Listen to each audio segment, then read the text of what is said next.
This programme can reveal that the amount of unpaid child maintenance parents are currently chasing stands at £3.8 billion. The money is owed by non-resident parents or absent parents and has built up over the last 23 years. It affects over 1 million people across the country. Our reporter Nicola Rees has been speaking to some of those parents. We played you her full report an hour ago. Here's a short extract. Laura Riley lives in Sheffield. Her son Louis is 10 years old. His dad has been assessed by the Child Support Agency and should be paying maintenance. He's bought him a couple of books and £50 at the beginning in 2009, but we're now in 2017. And the total amount that he owes Louis is £9,000. What was it like for you, particularly early on, to survive on one income? I had to just, instead of going to do fun things, I would just take him to the park, get a picnic. We'd have the same picnic every single day, take a book. I mean, I did my best, but I would have liked to have done more. Come on, Jimmy. When couples split up, they're both still expected to contribute to the cost of bringing up their children. But almost 1.2 million parents in the UK have failed to pay a total of £3.8 billion in child maintenance. The Child Support Agency was set up to help families in 1993, but it's been dogged with problems. Computer systems didn't work properly, and parents who didn't pay up weren't tracked down. They shouldn't just be able to walk away and say it's history when it's due to their errors and their poor practice that money hasn't been collected. That's wrong, and the government should pay for that. So over 23 years, a multi-billion-pound arrears debt's accumulated.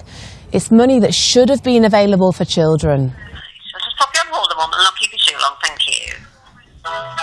For Laura, the fight is far from over. Right, I've got £9,109. Okay, yep, that's the figure I've got. So what's happening with that money? Laura's former partner is Gary Lawford, a children's entertainer in Brighton. Louis? Yeah, thank you. Look, it's Daddy. We asked him why he hasn't paid maintenance for Louis, but he declined to comment. Oh, we get a smile, hello. In a statement, the government said we actively pursue non-resident parents to recover unpaid maintenance. Could I start by taking your full name? In 2012, the Child Maintenance Service replaced the CSA. With new IT systems, it was supposed to solve the arrears problem, but it's already clocked up £93 million in maintenance debt. At the moment, there's still, I think, questions to be asked about how much effort it's put into chasing those who choose not to pay. And we don't think, as yet, it's got that right. I don't understand how, a father can get away with not paying. How can he sleep at night? How can he sleep at night when that's his child that he owes money to? I don't know how he sleeps, I really don't.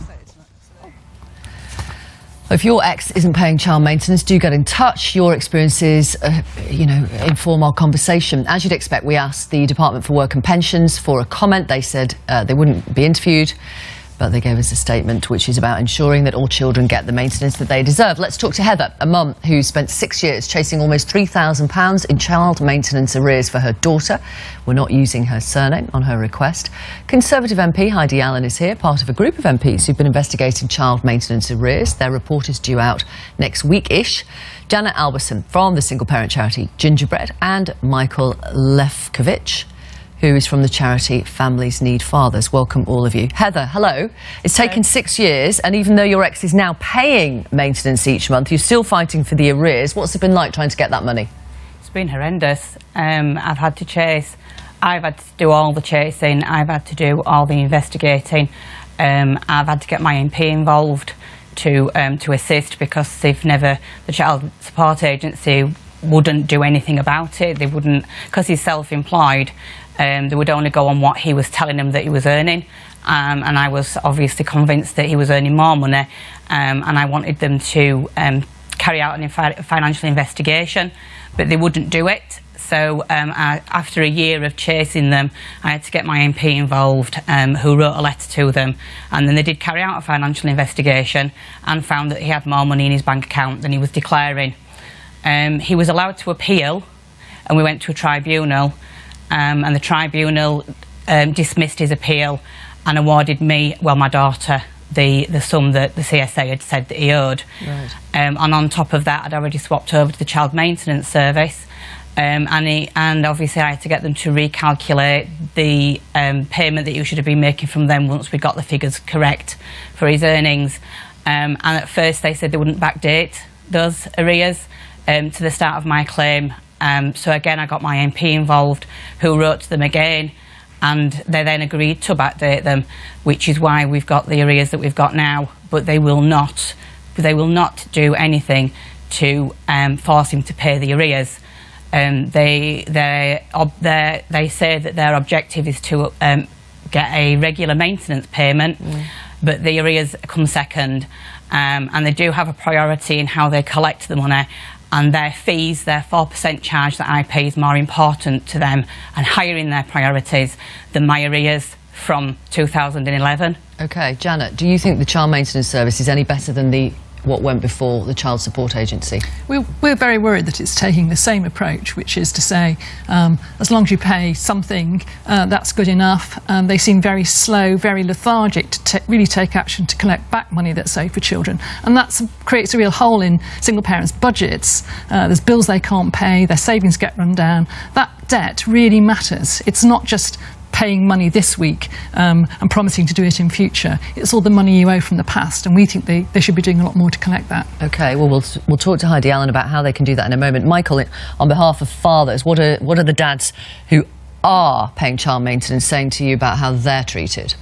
They have a similar experience. They contact the CMS or CSA and find that they're faced with dozens of phone calls and people who come back and say, well, no, computer says no, we can't listen to your point. And their point is often that they simply cannot afford to make the payment because the assessment formula that CMS use doesn't take into account their essential cost of living. The basic threshold at which they start to make payments hasn't been reviewed for 18 years. 1998 it was last updated, which means that they're pushed into a place where, with cost of living having increased very dramatically over that time, however much they would like to contribute more, a large number cannot. And we know that there are 56% of all the arrears cases are actually for people owing less than £1,000. These are people who simply don't have the money to pay it, even though they would very much wish to support their parents. And of course, one feels for those of their children. Do you accept that some exes do lie about their income so they don't have to pay as much as they ought? I think that happens. I think in any system you get some people who will try to minimise what they're owed, whether it's tax benefit system or whether it is child maintenance. And of course we believe that both parents really should be supporting their parents both financially and non-financially. And the people, we get 25,000 calls to our helpline that Families Need Fathers every year. And these are people who desperately want to maintain their involvement with their children, want to be able to support them. But when we carried out a large-scale survey of our service users, what really shocked and surprised us, we weren't expecting this actually as a response, was just how many people were saying, I can't afford it, I'm feeling suicidal, I'm having to live with my parents without whose help I wouldn't be able to pay my maintenance. Heidi Allen, you and your fellow MPs on the Work and Pensions Select Committee have been looking at this. What can you do to make the CMS, the Child Maintenance Service, more efficient, more effective when it comes to collecting maintenance now and arrears? Well, I think we first of all have to understand what we want the system for. You know, because we found time and time again in our evidence where there is an amicable split, parents get on with it and they do absolutely the best thing for the children.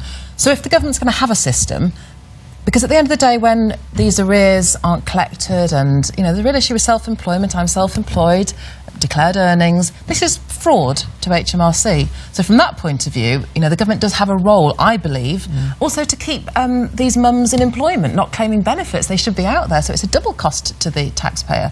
We need a system that has effective enforcement powers, that either lets the court do the job, if the court is the more effective way of identifying what somebody should owe. But at the moment, the CMS seems to be causing more of a blockage in some instances. You know, example of the court awarding or saying that a parents should pay £3,500 a month in arrears, very wealthy, and by the time it got into the hands of the CMS, it was down to £11 a week. What? Because every time a judgment is made, the case will go back to the CMS, and of course we are talking about, not everybody, of course, behaves like this, but there are, the rotten apples that are out there. The minute I'm self-employed again, you need to reassess my income. Right, so people are deliberately moving between employment and saying they're moving between employment and self-employment because they know they'll get reassessed. Absolutely. So they're sort of playing the system. system. It's one of the most fundamental flaws in the system. So what recommendation could you come up with in your report, which is due next week-ish, to stop that? Well, one very basic thing that we'd like to see, in the old CSA system, there was a thing called lifestyle incompatible with income. So if you could demonstrate, well, look at the houses, look at the cars, the holidays, this parent isn't earning, minimum wage. That used to be taken into account. That's been removed in the new CMS system, and that's a fundamental tool that we need. I'd also like to see greater enforcement powers, more staffing provided for chasing up on enforcements, and arrears. As Janet says, those arrears are so important. There seems to be, I understand prioritisation with resource in the DWP, but these arrears, £500, £1,000, might seem a small amount of money in the grand scheme of things, but when we're talking families on very, very low incomes, this is a huge amount of money. Janet, some of those things that Heidi Allen has suggested that will be coming in this report, will they work? Is that what's needed? Well, I think she's right that they've gone for a model which is incredibly simple, it's cheap to operate, but it's not giving a fair deal. And when it comes to arrears, that can take effort and resources. Particularly when someone's self-employed, it's very easy to hide. And it's almost like if it becomes too difficult, they won't bother. And that's just not acceptable because children of traders and business people, they need child maintenance just like everyone else. Go on, Heather, you coming in there? I'd just say that is right, that when they're self-employed, they don't want to know. It's too much like hard work for them to do any investigations, and they just let it go, and they just listen to what they're saying, what their earnings are. I've been told that we can only work things out on what he's telling us that he's earning, and but I know he's earning more money than that. I know he is. Michael, quick word. And on a specific point, of course, HMRC under the new system of CMS will be able to look at what their tax return is. So if they're fiddling the tax figures, and they do, it's only the tax return at the end of the year, not any additional income. That's not on there. They just accept what they put on the tax returns. Let Michael finish, Heather, and I'll come back to you. Yeah, Can I just make one more point? The other thing, which is there's a second fundamental flaw of the assessment system at the moment, which is how it works in shared parenting arrangements. Currently, we have a system which effectively divides parents into the old-fashioned way of looking at provider, father, and carer, mother. And it doesn't take into account that a lot of people would and do have shared parenting arrangements. And it actually discourages them. So, for example, if the parents more or less share equal parenting after they've separated between them, then actually all of the benefits and allowances for the child go to the one parent who's got slightly more time than the other, which can be £5,000, £10,000, £15,000 a year.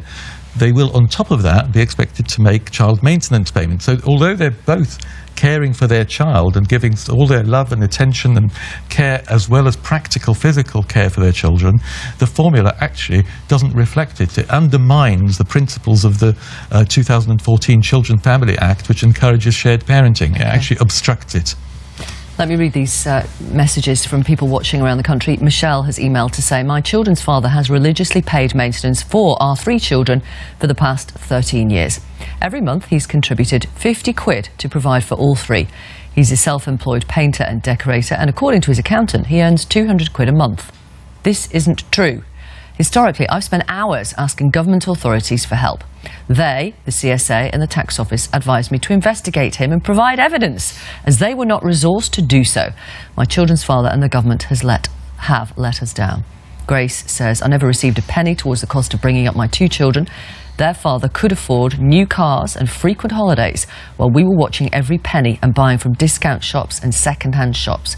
He never looked after them or did any work connected with their upbringing, which is where your, what was it, lifestyle incompatible with income. So if you're driving a Ferrari and saying you're only on 200 quid a month, something doesn't add up. But let's have HMRC and the CMS together in the same office, because it's in HMRC's interest as well, isn't it, to find this money, because they're clearly not putting it on their tax return. At the moment, the CMS say, go off to HMRC, ring their tax abuse helpline.